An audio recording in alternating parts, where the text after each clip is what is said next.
Most Americans know peyote only as a cactus containing an illegal psychedelic substance, but to some 250,000 American Indian followers of the peyote religion, it is a sacrament and a spirit. To live according to its inspiration is to follow the peyote road of personal dignity and respect for nature and for other people. Peyote, or Lophophora williamsii, is a small spineless cactus that grows on the caliche-rich bluffs of the Rio Grande Valley in Texas and throughout the northern plains of Mexico. Called peyote from the Aztec word peyotil, it has been used as a physical and spiritual medicine by the Indians of the Americas for thousands of years. The peyote religion was formally institutionalized as the Native American Church and was originated in the state of Oklahoma. In the early 1880s, the ceremony, ritual instruments, and core doctrine of the modern peyote religion became more uniform, and the religion spread to other tribes within Indian Territory. By 1907, peyotism's spread to the majority of Oklahoma tribes had been greatly facilitated by established patterns of intertribal visiting and intertribal marriage. On October 10, 1918, an intertribal coalition of peyotists achieved legal definition for their religion through the incorporation of the Native American Church of Oklahoma. By the year 1922, the Native American Church claimed 22,000 members. The individual most closely associated with the early history of peyotism is Quanah Parker of the Comanche tribe. Other Oklahomans playing key roles in the development and diffusion of the religion include Chavato of the Lapon tribe, Jimatan of Kiowa, and John Wilson of the Caddo, Delaware.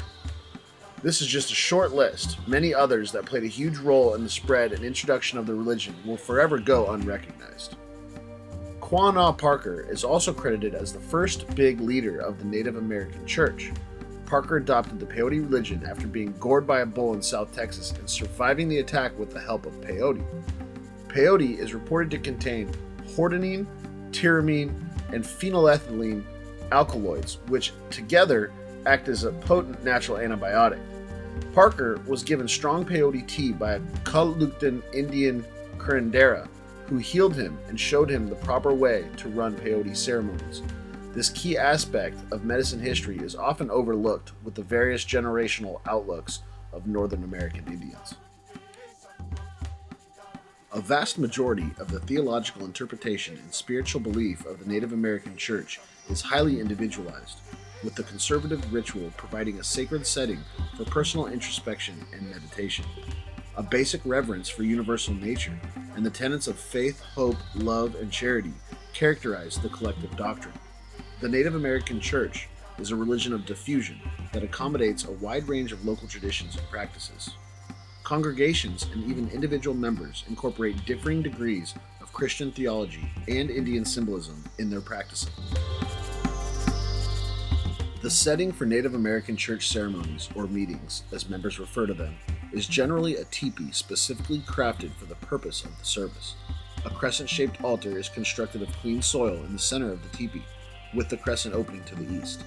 The religious service consists of an all-night ceremony that includes a fire, richly maintained by the fire tender, rounds of individual singing, prayers, and the use of peyote as a holy sacrament. Individuals referred to as roadmen, who are all well experienced in the ceremonies of the church and respected members of their communities, lead the religious services. A water bearer is also present to ensure everyone remains hydrated.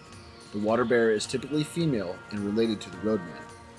Typical reasons for holding services of the Native American Church include the desire to cure illness, to celebrate birthdays, Christian holidays, New Year's Day, Veterans Day, and entrances into and graduations from school. Funerals, marriages, and any other significant events in the lives of the participants are also celebrated. A stated purpose is not required to hold a church service, and many times they are held for the same reasons people worship in any religion: to seek guidance and direction, to give thanks, and to ask for forgiveness and deliverance. Today, most services are held on Saturday evening to accommodate the participants' work schedules. Despite medical and cultural evidence to support the religious use of peyote as both safe and moral, peyotists have been the targets of numerous organized efforts to prevent their use of the substance. The Native American Church has successfully represented its members in establishing legislative and legal means at federal, state, and local levels to protect the use of peyote as a religious sacrament. Members of the Native American Church are exempt from federal criminal penalties for religious use of peyote. Where there is exclusive federal jurisdiction or state law is not racially limited, peyote use by Native American church members is legal under a racially neutral regulation. This exemption is as old as federal criminal penalties against peyote use and predates the Controlled Substances Act. For hundreds of thousands of American Indian people, the Native American Church has provided the spiritual and social foundation for creating meaningful lives among the disruptions and dislocations of 20th century life. The story of the Native American Church is one of cultural survival, social adaptation, and moral revitalization. The Peyote Road calls for Indian brotherly love, family care, self-support through work, avoidance of alcohol, and avoidance of recreational drug use. Peyote. You eat it and it goes through your body, your blood veins, your flesh, your bone, your brain. And we talk to this peyote. And this peyote goes through all the patient's blood veins, goes to his brain vessel. It seems like we talk to the peyote like that. Talking with nature, that's all it is. Whatever you do, peyote knows it, nature knows it. Whatever is wrong inside here, nature knows it. The Almighty knows it. So there's no way you can get away from this peyote, from this Almighty, from nature. If at some place you get off the road, then you notice it. Then you come back and pray. You go back to the Almighty, back to peyote. You get back on the road.